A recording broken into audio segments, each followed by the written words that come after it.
Hello guys, for today's video, pupunta naman kami sa bukid. O ngayon na dumating na kami, andyan na si TG.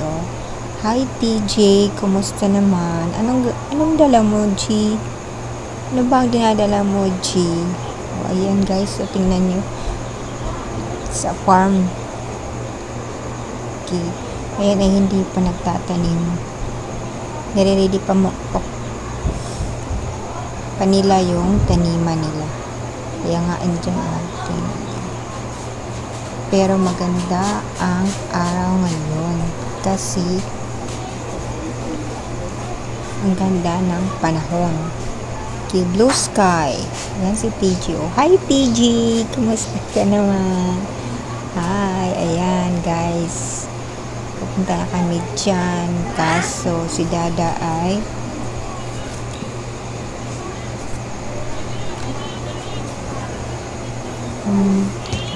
una si Dada kay ang lapok na lapok.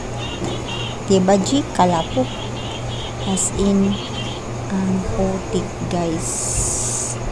Kasi umuulan siguro kagabi. Tsaka madala si Dada na manok. Tapos, susunod din kami ni TG. Ayan. Pupunta kami ng ayan. Bibisita naman kami sa mga alaga daw ni Dada. Kasi hindi siya makapag kung siya lang mag-isa. Kaya kapit lang, besh. Kapit lang talaga. Kasi yun, nagdadala ng mga laruan. Yan, nilagay niya sa kanyang paper bag. Kasi maglalaro daw siya dyan. Kasi naboboring siya guys pag hindi siya naglalaro. Kaya yun. Hinay-hinay Raji. Kaya basi ka ma-slide dong. Just ano ba yan? Sliding new. Kaya guys, tingnan nyo. Dapat dahan-dahan lang talaga kasi baka ka madulas. Ay, nako. Yung mga kakitita, tingnan nyo.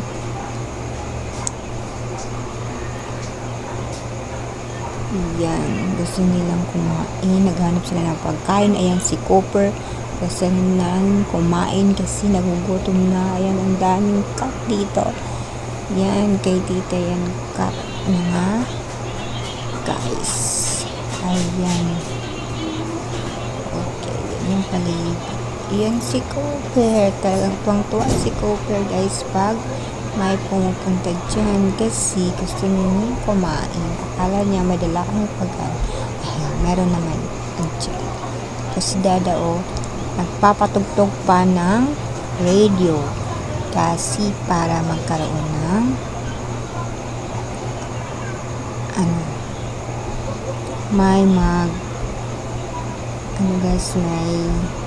may magbabalita kasi gusto niya makarinig ng mga balita sa radio.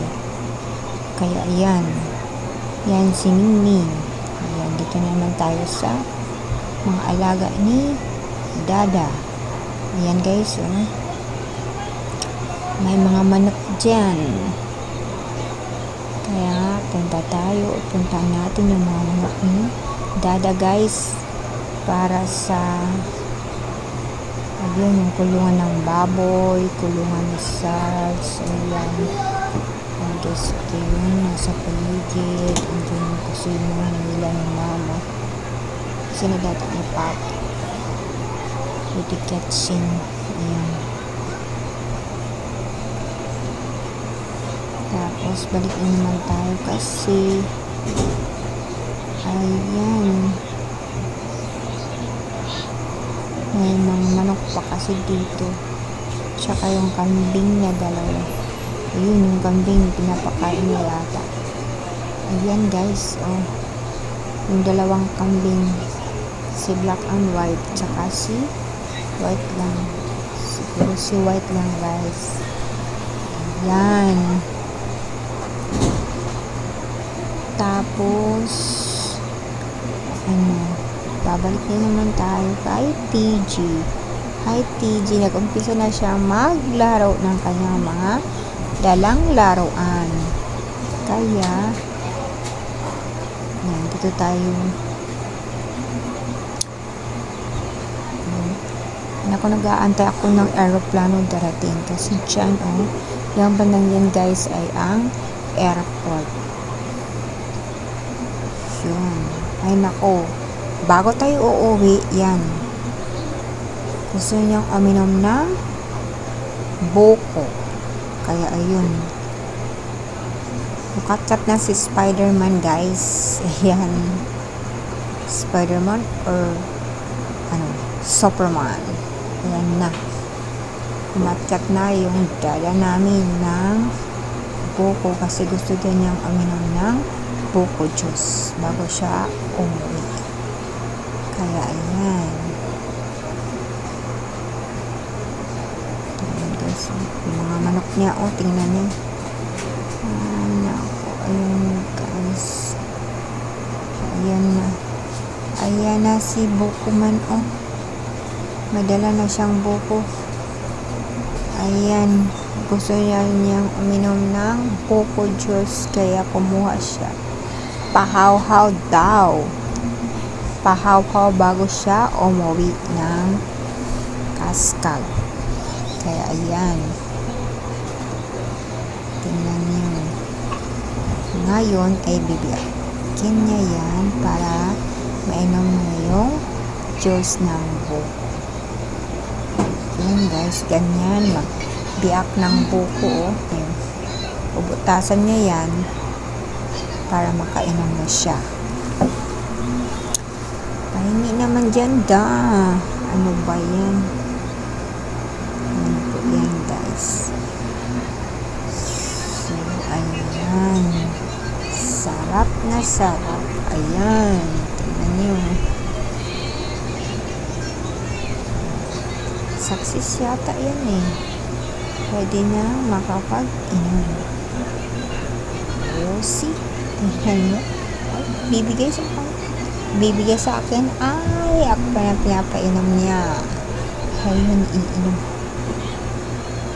Ayun, sarap-sarap naman yun. Ang sarap-sarap. Ay, naku, hindi ko na talaga pinapalampas guys. Iinom na talaga. Kaso lang,